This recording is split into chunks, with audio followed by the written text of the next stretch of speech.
Namaste. So last time we began the first chapter, and this begins with Aum, salutations to Aum.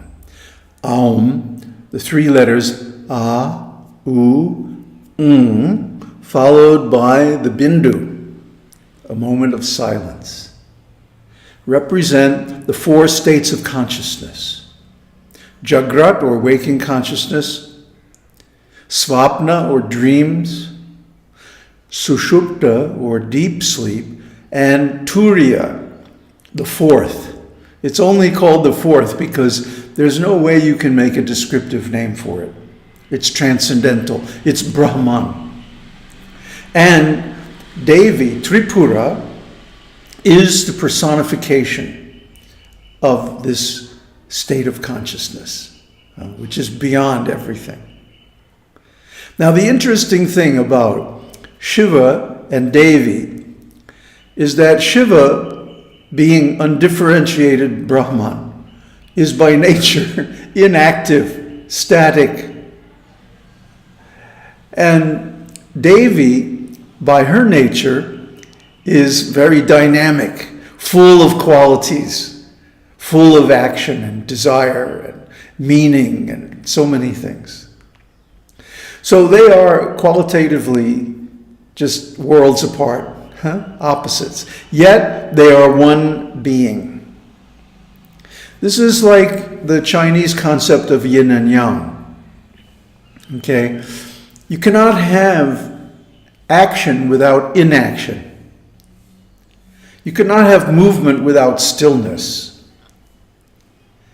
And conversely, you cannot have the Brahman, the Shivam state, without Devi, without Ambal, the active one.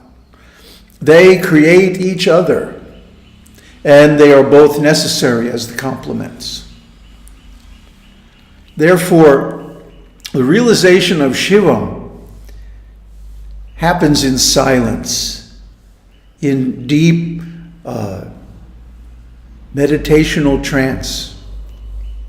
But the realization of Devi, of Tripura, happens in action, in movement, in the practice of the spiritual arts.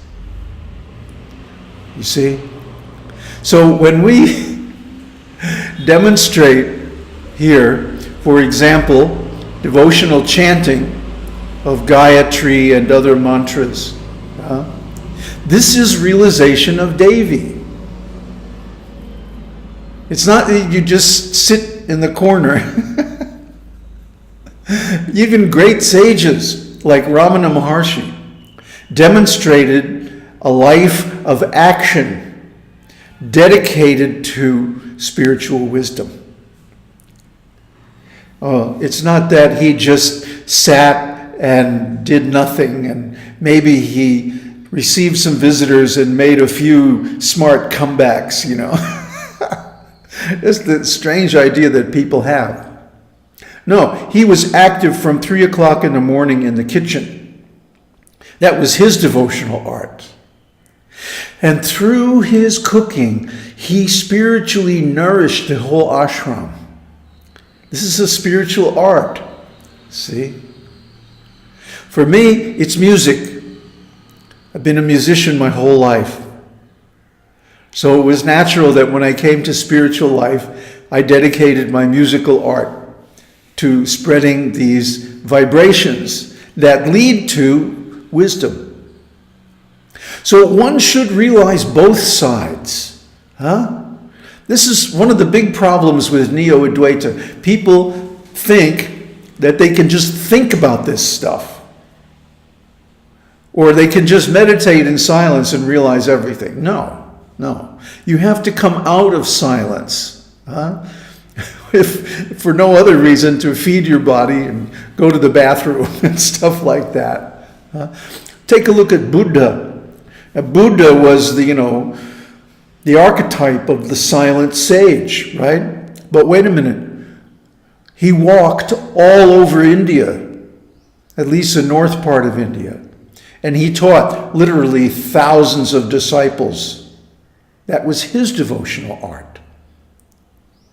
So no great sage just sits in a cave or on a mountaintop, maybe for some time, to get his realization or deepen it.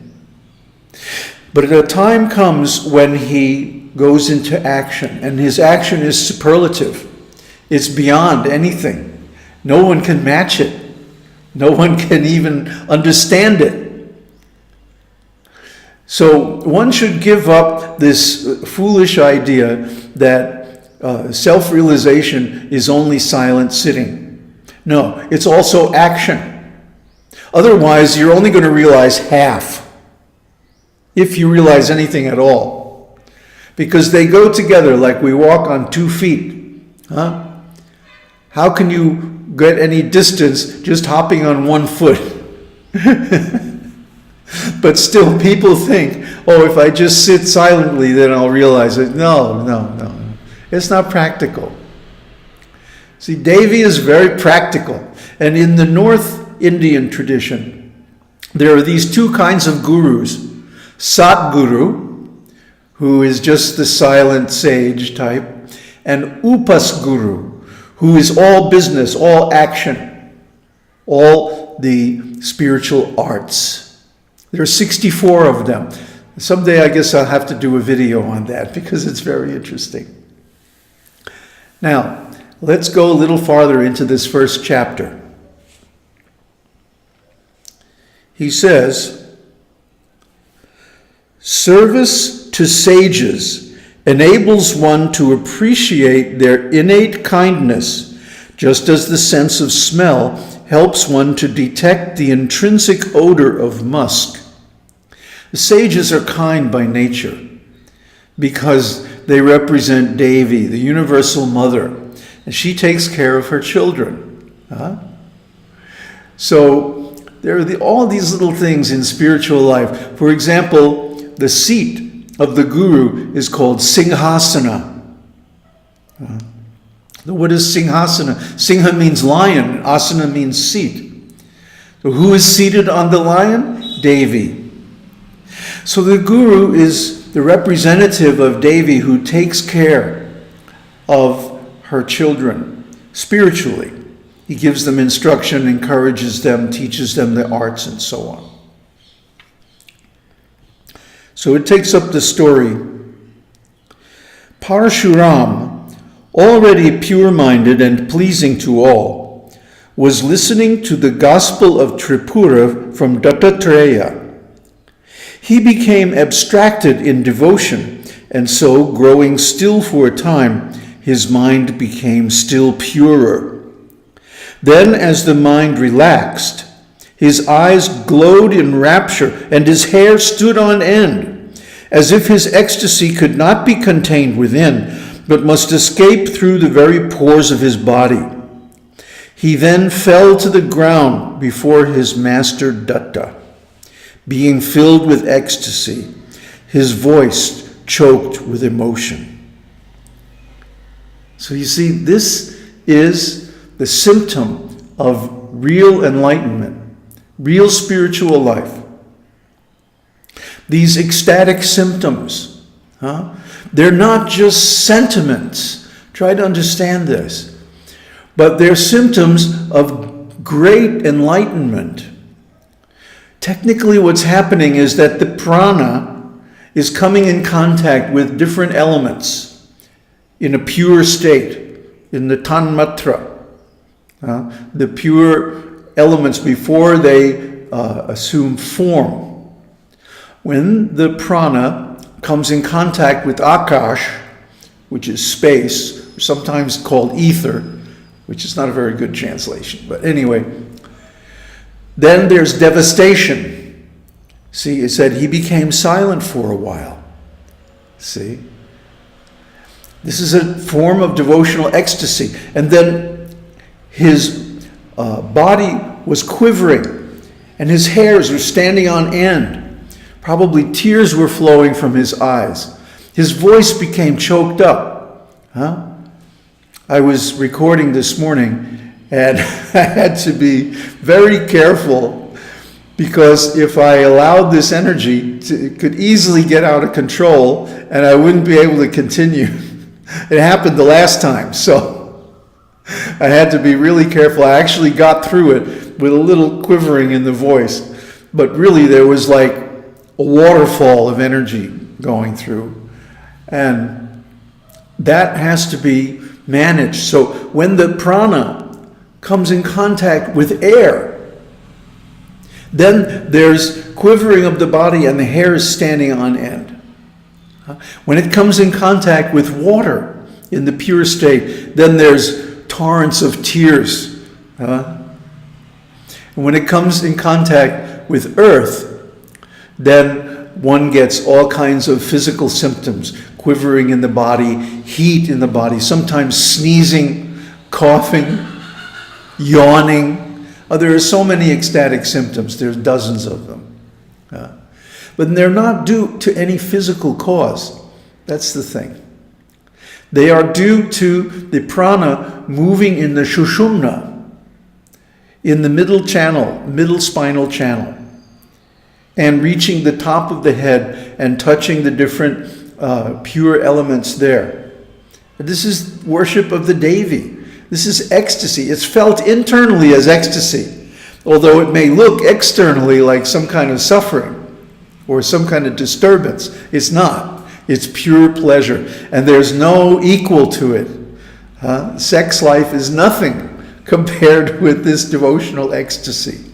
That's why one who has it does not attach to physical pleasures.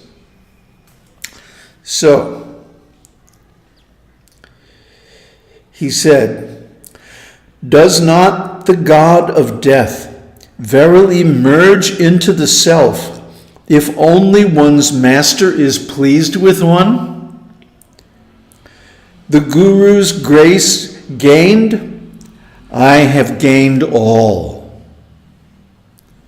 This is so profound. That if you really get the Guru's grace, it is said that one steps on the head of death. What does that mean? Death has no power over him anymore.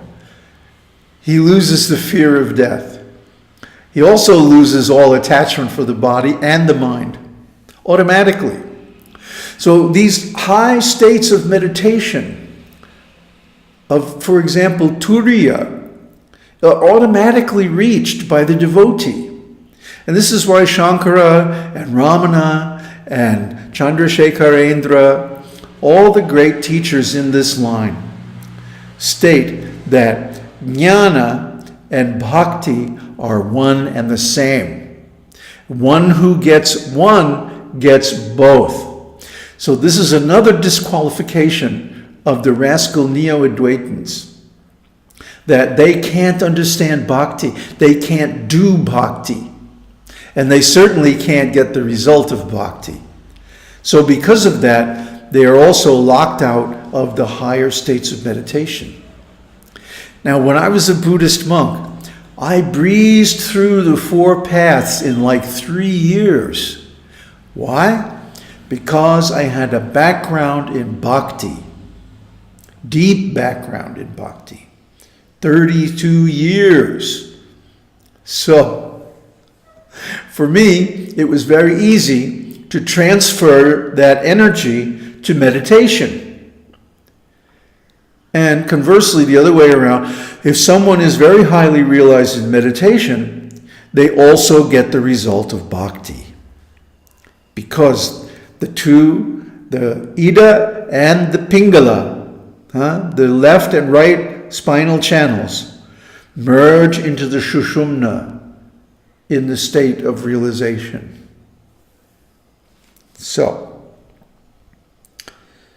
Guru Datta satisfied himself as to the fitness of Parasurama, and he duly initiated him into the method of her worship. You have to be initiated. There's a nice story told by Ramana about Gayatri Mantra. A king came to visit his minister, and the minister was engaged in the worship of Gayatri. So he had to wait. So even a king has to wait for worship of Gayatri. So when Tiki confirms. So when the minister came out, the king said, "Oh, you know Gayatri. Can you show me the Gayatri mantra? Can you confirm that I have a correct understanding?" And he said, "No, Your Majesty, I'm sorry, I'm not qualified." And the king says, "Well, what's the problem? You know it, right?" He said, "Yes, but let me illustrate for you in a way that you certainly will understand." Now, because this was in the palace, there was a guard standing right there at the door, right? So the minister says to the guard, "Arrest the king." The guard looks at him like, "What? Are you crazy?" The minister says again, "Arrest the king." And so now the king's getting pissed off, right? And he says to the guard, "Arrest the minister." And immediately the guard jumps and grabs the minister, right? So the minister laughs. And he said, "See, this is why I can't teach you the Gayatri mantra, because I don't have the potency." You see, as soon as you ordered the guard, he immediately acted. But because I don't have the authority, the adhikar, the qualification, I can't do the same. So in this way, one has to receive the teaching from someone who's qualified, who has the adhikar, who's actually realized. Not somebody who's just like 2 pages ahead of you in the book, but somebody who has not only read the book, but lived the book and realized it for themselves in their own life. And that's the only person who can really help you.